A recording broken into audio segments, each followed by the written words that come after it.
पंच सरपंच संघ द्वारा मंगलवार को अफसरों की मनमानी और न्याय मित्र बहाली में हो रही अनियमितताओं के खिलाफ जोरदार धरना प्रदर्शन किया गया। इस आंदोलन को जनसुराज काफी समर्थन मिला, जिसमें सरपंच संघ के साथ कंधे से कंधा मिलाकर विरोध दर्ज कराया।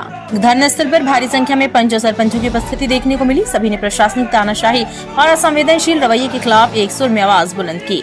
मनमानी नहीं चलेगी और सरपंचों का अपमान नहीं सहेगा हिंदुस्तान जैसे नारों से वातावरण गूंज उठा। पंच सरपंच संघ के जिला अध्यक्ष कुमुद रंजन उर्फ छोटू सिंह ने अफसरों पर गंभीर आरोप लगाते हुए कहा कि हमारे एक सरपंच के साथ अफसर द्वारा अमर्यादित व्यवहार किया गया। उन्हें बैठने के लिए कुर्सी तक नहीं दी गई, जो निंदनीय है।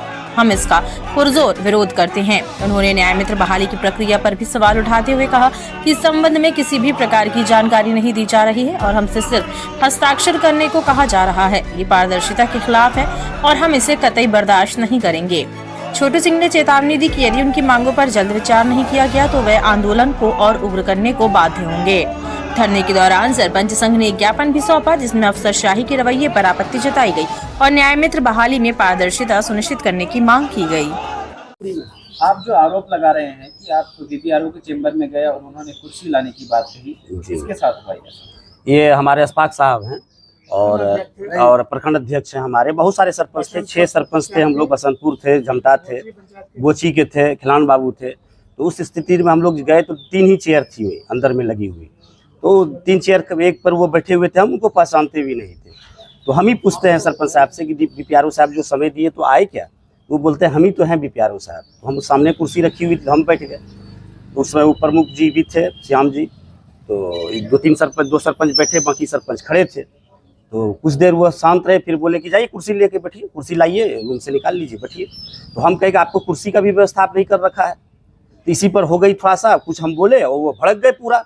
लगा कि हम लोग से हाथापाई कर लेंगे। वो थोड़ा सा हम लोग रुकते थे, पूरा अफसरशाही था यहाँ पर कि हम लोग को हो सकता ग्रिल में ताला मार के बंद कर लिए रहते। वो समझे ही नहीं कुछ वो लोग हम लोग को। उसके बाद सरपंच साहब को बुला के बारी बारी से दस्तखत करिए, प्रेशर देते हैं, आपका ख्याल रखा जाएगा। क्या ख्याल आप रख रहे हैं?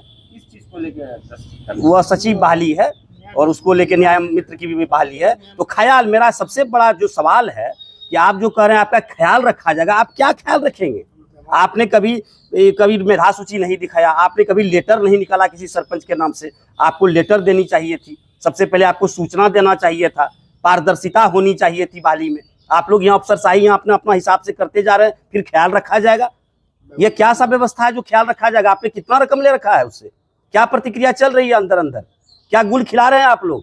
तो ये तो हमको लग रहा है प्रखंड कम है, भ्रष्टाचार का मैदान ज्यादा हो चुकी है। ऐसा एक भी, हम तो जानते हैं प्रखंड का सारा स्थिति को मैं जानता हूँ, कोई भी काम बिना पैसा लिए नहीं होती है। आप चलिए किसी गरीब को भेजिए, बिना पैसा लिए एक भी काम नहीं होगा। वो चाहे कोई भी काम हो, राशन का हो, किरासन का हो, कोई भी काम कराना है आपको ब्लॉक में, तो बिना पैसा लिए काम नहीं होगा। इन मांगों को लेकर बैठे हैं हम लोग बैठे हुए हैं। सबसे पहले इसको पारदर्शिता की जाए, बहाली को पारदर्शिता कीजिए। और हम लोग ये भी मांग करते हैं बहाली अररिया जिला को स्थगित करिए, पुनः फिर से आप नियोजित करिए और सरपंच का जो अध्यक्ष है उसमें उनकी भूमिका को सराहनीय दीजिए और जगह दीजिए। उसके बाद ही हम लोग मानेंगे, नहीं तो हम लोग अनिश्चितकालीन के लिए धरना पर कल से बैठेंगे। आपका कहना है कि पारदर्शिता नहीं है बहाली में, पारदर्शिता नहीं है और फिर अफसरशाही है। दुत्कारा जाता है सरपंचों को, कुर्सी नहीं मिलती है, यही व्यवस्था है। कंटीजेंसी का पैसा नहीं मिलता है, उपस्कर की पैसा राशि नहीं मिली है, सम्मानजनक मानदेय नहीं है, टीएडीए नहीं है, मेडिकल सुरक्षा बीमा भत्ता कुछ नहीं है सरपंचों को। आप लोग धरना पे क्यों बैठे? बहुत ही दुख की स्थिति है। अफसरशाही ऐसे साइकोलॉजिकल गेम करती है, जो बंदा सवाल कर रहा रहता है उसे अपमानित किया जाता है। अपमानित इसलिए किया जाता है कि सवाल करने की हिम्मत रहे। सरपंच जब आते हैं ऑफिस में, उसे खड़ा रखा जाता है, बीपीआरओ और अधिकारी बैठे रहते हैं। जब मतलब इधर उधर जो ज़्यादा 10 मिनट 5 थक जाते हैं सरपंच, जब कुर्सी की बात होती है तो कहते हैं कि कुर्सी जाके बाहर चलेगा। मतलब सरपंच को आप इस तरह बोलेंगे? सरपंच जो है आज यहाँ बैठ चुका है, आज पूरे जिला का पंचायत होगा। अगर बीपीआरओ आके माफ़ी नहीं मांगता आज, तो सरपंच के समर्थन में सभी प्रकार के जनप्रतिनिधि त्रिस्तरीय के जो भी हैं वो आके यहाँ बैठेंगे और भूख हड़ताल बैठेंगे। लेकिन किसी भी तरह का अपमान हम लोग बर्दाश्त नहीं करने वाले हैं। अपमानित इसलिए किया जा रहा है, जो अभी नियुक्ति हो रही है पंचायत न्याय मित्र का और सचिव का, उस पर जो पैसा खाया जा रहा है, इस पे लोग सवाल करते हैं कि हम लोगों को न्याय व्यवस्था लागू करना होता है तो अच्छे से अच्छे पदाधिकारी चाहिए, जिसका नंबर अच्छा है, जो सरकार का नियम है उसके मुताबिक आपका बहाली कीजिए ताकि अच्छे लोग आ सके। लेकिन सरकारी नियम को ताक पे रख के झूठ मूठ कर इनको साइन करने के लिए बोला जा रहा है। अब ये साइन करने के लिए इनको कम से कम 1 से 2 घंटे का टाइम चाहिए, ताकि एक पंचायत में अगर 25 से 30 लोगों ने अप्लाई किया है, सबका वो स्टडी करे, देखें। तो बिना इसके वो ज़बरदस्ती साइन करेगा। साइन नहीं करने के बाद अगर ये बोला जाए कि आप साइन कर दीजिए, जब बहाली हो जाएगी तो आपका ख्याल रखा जाएगा। सरपंच का ये सवाल है कि ऐसा कौन सा ख्याल रखा जाएगा और क्यों रखा जाएगा, वो हमें बताएं। तो आज बीपीआरओ साहब यहाँ पे आ जाएं और बता दें कि कौन सा ख्याल रखने की बात बोल रहे थे कोड वर्ड में, और दूसरी बात ये बता दें कि आप माफ़ी मांग रहे हैं कि नहीं माफ़ रहे हैं। अब माफ़ी मांग लेते हैं, ठीक है, और पारदर्शिता नियुक्ति में आ जाए तो ठीक है, वरना भूख हड़ताल भी होगा, सब कुछ होगा, और हम यहीं बैठेंगे और कानून के दायरे में बैठेंगे। और हम अगर गांधीवादी हैं तो सुभाष चंद्र के आइडियोलॉजी से भी हम परहेज नहीं कर सकते हैं, क्योंकि इस क्रांति उन्होंने भी लाया है। इसीलिए ये दोनों चीज़ें हमने क्लियर बता दिया लोगों को। सरपंच का आरोप है कि बीपीआरओ जो है यहाँ के, इनके साथ दुर्व्यवहार किया है और आज आप लोग धरना पे बैठे हैं, क्या उद्देश्य? देखिए, सम्मान के साथ अगर कहीं भी खिलवाड़ होगा तो पद तो बात की चीज़ है, प्रतिष्ठा पहले होनी चाहिए।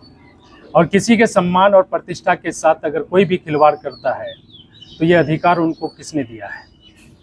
कोई भी पदाधिकारी समाज के लिए जब आते हैं चुन के, तो सामाजिक जो ताना बाना है उसको सुदृढ़ करने के लिए वो आते हैं। लेकिन अभी की जो स्थिति है, जो माननीय है, जो समाज में सर और पंच, जो सरपंच है मतलब सरताज है, जो ग्रामीणों के लिए एक बहुत ही सम्मानजनक पद है। भले ही आप और हम जो है गांव से सरपंच को चुनते हैं तो गांव के हिसाब से वो उनके साथ व्यवहार करते हैं, लेकिन जो सम्मान कितनी बड़ी है, और उसको एक जो है पदाधिकारी, उसके पास कोई सरपंच जाता है और उनको आप बैठने के लिए नहीं देते हैं, उनके साथ दुर्व्यवहार करते हैं, तो ये बहुत ही घिनौना काम है। इसका हम पुरजोर विरोध करते हैं और सरपंचों के समर्थन में हम लोग तन मन से आज आए हैं। और आप देखिएगा कि आने वाले समय में अगर इन चीज़ों को सॉर्ट आउट नहीं किया गया तो हमारे तरफ बहुत सारे लोग, बहुत सारे पॉलिटिकल पार्टियां, सभी लोग हमारे पूरे जिला के सरपंचों के साथ खड़ा होने के लिए बाध्य हो जाएंगे, क्योंकि सम्मान के साथ समझौता कभी भी नहीं हो सकता है। अररिया के 0 माइल में शाही पैलेस विवाह भवन एवं होटल इंटरनेशनल में पहली बार राजशाही का अनुभव कीजिए। जी हाँ, खुद को राजा सा महसूस करना है तो चले आइए शाही पैलेस। यह पैलेस राजस्थानी शैली में बनाया गया है, जिसका डिजाइन किसी राजा के महल से कम नहीं है।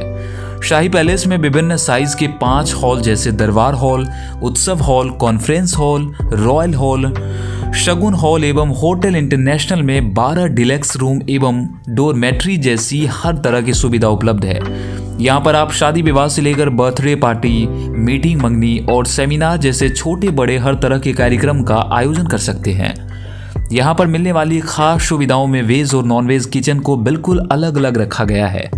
इसके अलावा यहाँ पे गार्डन एरिया, कलरफुल फाउंटेन, भव्य स्टेज, शाही सोफा और विभिन्न प्रकार की डिजाइनर कुर्सियां सहित आकर्षित राउंड टेबल के साथ साथ 200 गाड़ियों की बड़ी पार्किंग भी उपलब्ध है। साथ ही 24 घंटे जनरेटर एवं वाईफाई की सुविधा उपलब्ध है। तो देर किस बात की, विभिन्न कार्यक्रमों एवं ठहरने के लिए संपर्क करें। हमारा पता है शाही पैलेस, मैरिज हॉल एवं hotel international 0 mile, Araria. Mobile number 9471659624 और दूसरा नंबर है 7542961152।